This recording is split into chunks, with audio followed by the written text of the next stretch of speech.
All right, Black Box Radio. We have the amazing Catalina Byrd. Say hi to the people, sis. Hello, Black Box people.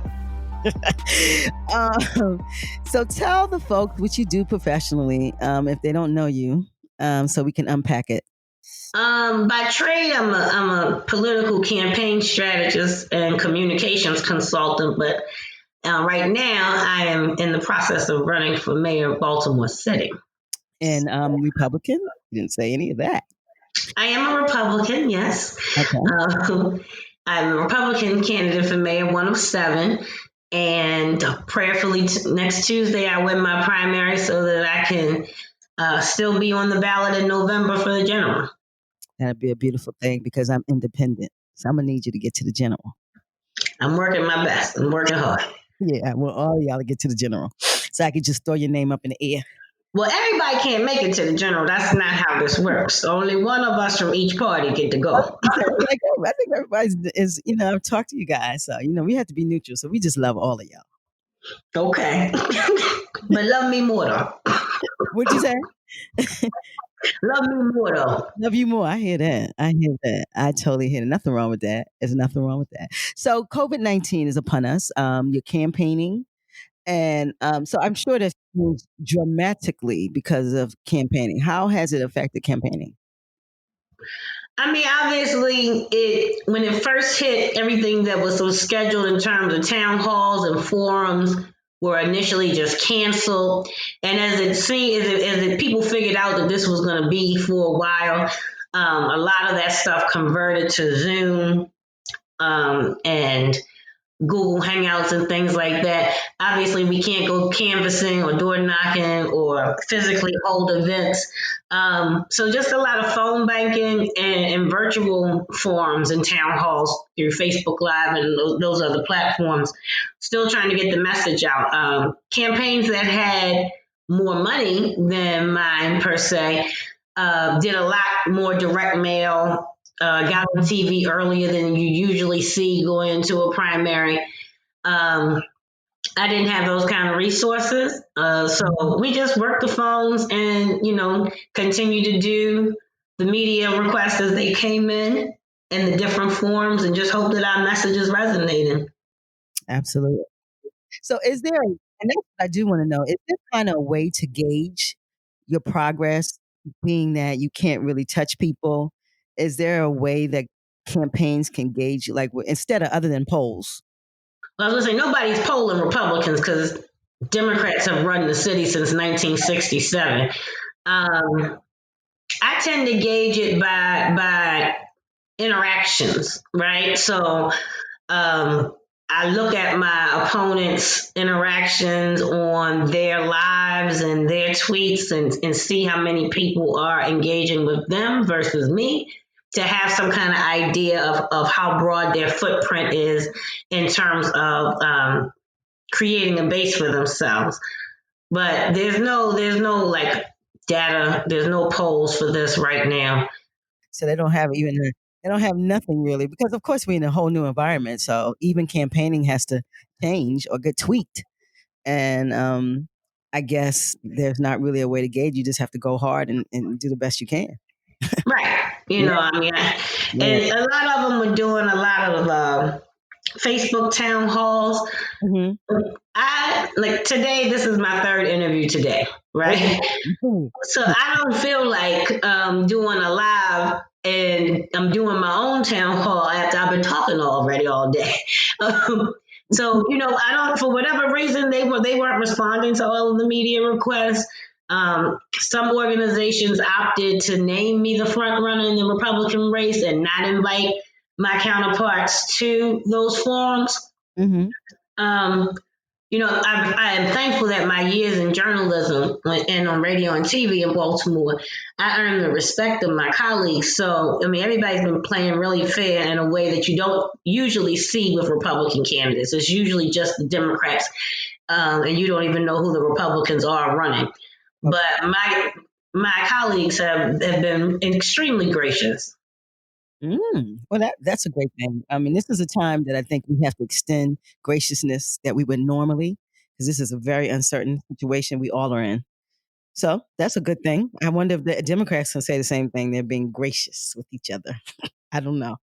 I mean, Yeah. it all depends on who the Democrat is, right? Um, Brandon Scott and I just had an Instagram live battle, kind of like a versus kind of thing with 90s R&B on Monday. I heard about that. He had on his wool hat. I heard about that. We had a good time, the cross party lines, two mayoral candidates coming together for one socially distanced and safe holiday weekend celebration. And it got a great response. Yeah, I've heard about that. I heard a few people talking about that. But Oh, we had a ball. you always do things in the slide. You don't never tell a box. I don't know. I just don't. We'll talk about that off mic though. That's an off mic conversation. What you think? For somebody that follows my social media, you be needing a whole lot of direct hand holding to find this information that's all on these here interwebs, ma'am. But first of all, how can I follow all of these people? I meet a lot of people, so I do look. Of course, I got my eyes on you. I do, but I got a lot of. I only got two eyes. A lot of folk, a lot of folk I gotta see. You want me to be cross-eyed? It's a lot of people I try to touch, but I gotta watch you because you always coming with something. Anybody with the first three letters of the name is Cat, that mean they slick. That's real funny. That's real funny. My daddy named me after a Pontiac, okay? Really? Yes. Oh wow, a Pontiac sounds so manly. Okay, all right. So personally, you have children. You guys are home. How's that going down? I know they're eating. What's going down in your household? A Doing whole bunch of cooking and eating and movie nights and just, because my youngest is 7, but my oldest is 19. So it's just, we have fun. And we just been having fun. I've gained a little bit too much weight, I believe, being in the house cooking and eating everything, but we're enjoying it. Excellent. That's a beautiful thing. That is absolutely a beautiful thing. So I talked to you earlier, and you said that someone dear to you passed because of COVID-19. Yes. So on April the 8th, my very, very good friend, we call her Tiki, her name is Keontae Harpool, passed away from COVID. She had pneumonia prior to the state of emergency or us really even hearing about any COVID cases in Maryland. And so while in the hospital for the pneumonia, she contracted the virus and passed away on April the 8th. And I talked to her for my birthday, and she said she was tired, but she didn't mention being sick. And I wish I'd known that was going to be the last time that I talked to my friend. But I don't have any regrets. We always end it with "I love you." I know that she knows that I appreciated her love and support over all the 20-something years we were friends. But yeah, that was when it really started to sink in because I'm a homebody, so I didn't mind staying in the house. That part was fine. My children are like their own personal reality shows, so I was entertained. But that's when it like really became real. And then she couldn't have a service, and So I long. couldn't go and support her husband, and I couldn't go and hug her son and console him. The things that you're used to doing at a time where when someone passes, you can't do. And so, like I think on Sunday it was that the New York Times ran a front page article with the thousands of people across the country who have passed away from the virus. She was on the front page of that. She was featured in a PBS segment that aired also this weekend. And so it's just, it's surreal. But she's the only person I've lost from the virus, but I've also had some other deaths in my family and close friends at this time. And just not being able to pay your respects or go to a service or go to the cemetery is definitely something I hope is not a consistent part of our new normal. I'm telling you, funerals have changed, and now when your friends passed, they hadn't really figured out what they were going to do, But not, hello. Right. Like I have an uncle. I have an uncle that just passed. He was 95 years old. He passed yesterday. Wow. And My mom is telling me that it doesn't make sense for me to come to Virginia because we can't have a service. And he's so it's just been Mm, it's been strange. It's been real strange. that's real strange, especially at 95. You want to celebrate somebody who would live that long, and just celebrate a Yeah. life that can be here for 95 years. And for COVID to be it's such a lonely disease, and it's so unfortunate for a lot of families. Even the birth of babies have changed. So bringing life and losing life, it's all changed. So this new normal is kind of scary, but it is what it is. It is what it is. So when you come out of course you're campaigning. So when we come out of COVID-19, what you working on? What's new for Cat Byrd other than mayor? Well, I mean, assuming I fare well in my primary, is we have to get ready for the general. We'll know who my main opponent is, as opposed to the 20 plus Democrats that are running in their primary right now. You said 20. It's 20 something. It's 32 of us all together. Only 7 of us are in the Republican Party. But I thought that some of them dropped out. So, oh my goodness, it's still 20? Oh I my. mean, well, the people who dropped out really just did it symbolically. Their names are still on the ballot. That's true. That's true. You're right. So there's people that are still going, and depending on how they dropped out, there's some that dropped out to endorse other candidates, others dropped out just because they didn't see a path to victory. But whomever wanted to support them can still vote for them and not vote for someone else. If they want to, their name will still be there. But if I don't run my primary, I've got 2 other races that I'm going to work real hard on in councilmatic districts with 2 really, really great guys that are running in the Republican Party with me. Brenda Names. Joyner L in councilmatic District 2 and David Marshall Wright in councilmatic District 3. So I would be helping them. And then my next plan is to go to open a restaurant. If I'm not the mayor, I'm going to proceed with my next life goal, which is to open my own restaurant and serve brunch all day. Really? Oh, now that is something I didn't expect. I didn't expect that. I mean, I've been doing politics for 20 years. So I had said even before I made the decision to run again that no matter what, 2020 was going to be my last election year. And then my team and I came together and decided to run. So I'm here as a candidate, but one win, lose, or draw, I'm either about to be a one-term mayor that fixes a whole lot of things at one time, or I'm going to have tried my best and then I'm going to open a restaurant. But one way or the other, this is a bookend in whatever this previous chapter of my life has been, and the next 20 years are going to be different. You know how to cook some grits and eggs and peas? What you know about brunch? Shoot. Yes. Do I know how to cook grits? Girl, Please you don't know don't about insult me grits and like that. gravy. You don't know about no grits and gravy. You don't know nothing about that. And the funny thing is, I've been giving out recipes on Twitter more than I talk about the campaign. A friend of mine said, "Are you sure you still running?" I said, "Yeah, but people ask you how to make certain stuff, and you want to be able to help them." I have about 4 or 5 different varieties of shrimp and grits that I do. In the summertime, I really like to do on the grill. I do everything on the grill. I grill corn and jalapeno peppers. I do the grits in a smoker with extra sharp cheddar cheese, and then mix the jalapeno and corn into it. And the shrimp are wrapped in bacon on skewers and covered in barbecue sauce. Everything is cooked on the grill. It's amazing. Yeah, I don't need to talk about that no more. We're on mic, and my mouth is watering. I don't need to hear none of that. That's a lot because I'm a little. Wow, that sounds excellent. Um, so one thing that I'm a little disturbed about when I look because I have a ballot um Mm-hmm. that they sent, and the person doesn't live in the state anymore, but I have it because I'm independent. And so I looked at the ballot.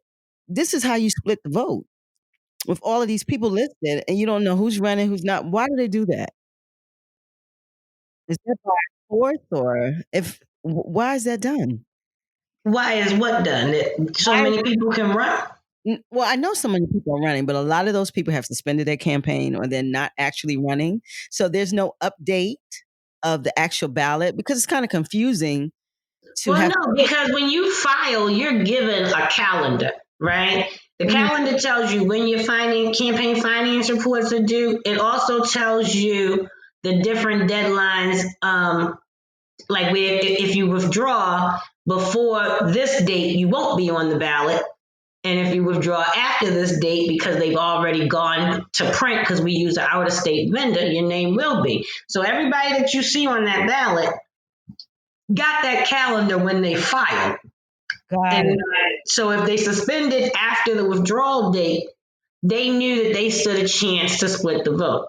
I totally understand. This is something that was known by the candidate. So if they really wanted to be fast forward, they would suspend before their actual date because that Right. date is set in stone. Wow. So that says a lot. That says an actual lot. I think something is particularly wrong with that when you have all these people on the ballot and you're not do are you going to split the vote in 37 ways for the freaking Democrats? I don't know. I I'm mean, like if you look at even the presidential ones, that right? that one Bernie too. Sanders is still on there Kamala ain't on there. because she withdrew earlier. Yeah, she would do earlier. Okay, got it, got it. It's just It's just I don't think that makes sense. But I also don't think that Maryland should use an out of state vending to print anything. Let's talk about that. But I'm gonna leave that alone. That's not my business. I mean, we're not the only state that does it. In terms of, if you ever watch Scandal and Mhm. that very first season about how Fitz became president, Nope. there are very few companies that create these processes of printing ballots or electronic voting machines. It's just a really niche industry. Yeah, to me, Because it's when so our ballots did get here, we also had some from the state of South Carolina that arrived by yeah, accident yeah. because we used the same vendor. I heard of that. I heard they had some South Carolina ballots. Crazy, crazy. But this is uncertain times. I guess anything can happen these days. But are you leery of the mail-in process, or do you have a problem with it? No, I mean, it's going to be a much lower voter turnout than it would have been under normal circumstances. But I'm not leery of it. People have been really vigilant about when they get their ballot. If they didn't get it, making sure that they call the state board of elections or fill out the electronic ballot request form on the board of elections website. I think aside from how contested this mayoral race is, it being at the same time as this presidential election is driving people to be more observant Yeah, of this and more that much more committed to participating in the process. I think so. I think Trump is helping you guys out. And all the federal stuff. So I think that does work. When the president's election is the same time, I think people pay a little more attention to what's going down. I think. I don't know that they pay more attention. Or They what they just don't like Trump. I mean, this is only our second municipal election in a presidential election year. 2016 was the first one Mhm. because every other county in the state of Maryland has their municipal elections in line with their gubernatorial. Yeah, they changed. And I'm a believer that Baltimore City should too. Mhm. But it's just one of those games that the Democrats play. It Yeah. gave everybody that got elected in 2011 an extra year in their first term by Yep. moving it to 2016. But they used low voter turnout as the excuse. But we were the only county in jurisdiction in the state prior that had their municipal elections in their off year. So there was no gubernatorial or presidential. So the argument could have been made for a turnout to move it in line with the gubernatorial, but that's not what they opted to do. That's where we are now. We're not there, unfortunately, but I think that makes more sense. That for the state, I mean, do it all at once. But we are here, and one of my biggest things in Black Box Trader, we really want to be on the get out to vote. I think it is a tool in the toolbox, and we should use it. We should definitely use it, and it should be an informed choice, but it should be utilized. I don't like that you can't be an independent and vote in the primary in Maryland. But it is what it is. What's that called? Like Yeah, a two when you can't vote in the primary. What's that called? Yeah, what is that called? we're a closed primary state. Closed So for primary. years, I've advocated for us to have open primaries like the states that border us, Virginia, Pennsylvania, that allows people to vote across party lines as well as independents and third parties be able to vote. I happen to feel like closed primaries are a form of voter suppression. I think so. Me too. I absolutely think it's a form of voter suppression. And it's amazing that you said Pennsylvania and Virginia because they're commonwealths and they're more progressive than a state. Well, so, okay. So we're at the part of the interview where we do a last will and testament, and that's where we leave that jewel.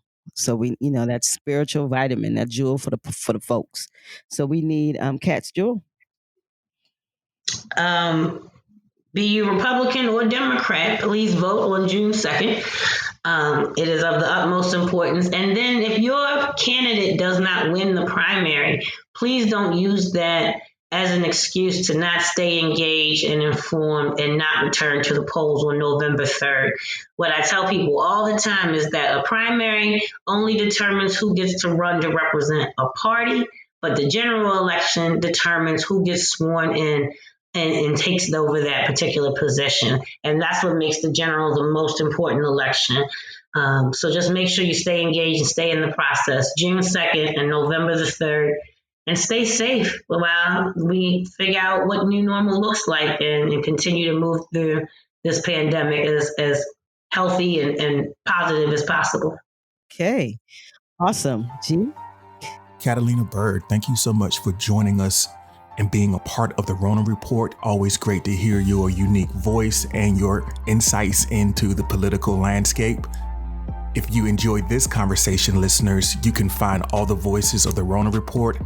You can find Catalina's in-studio interview and all the interviews that we've done going all the way back to 9/19/19 at blackboxradio.com. That's BLAKBOXXRADIO.com.